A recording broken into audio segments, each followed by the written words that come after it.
بسم اللہ الرحمن الرحیم۔ فجر کی نماز کے بعد 4 دعائیں ضرور پڑھیں۔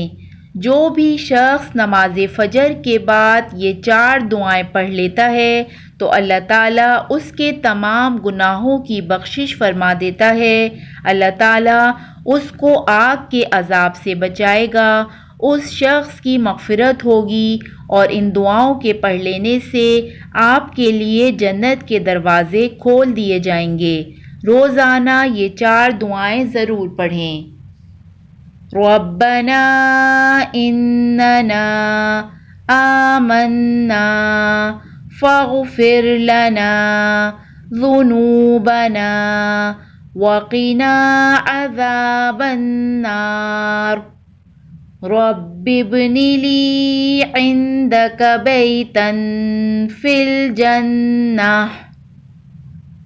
ربنا ظلمنا أنفسنا وإن لم تغفر لنا وترحمنا لنكونن من الخاسرين اللهم إني أسألك الجنة۔ اللہ تعالی ہم سب کو اس پر عمل کی توفیق نصیب فرمائے اور ہم سب کو 5 وقت کا نمازی بنائے۔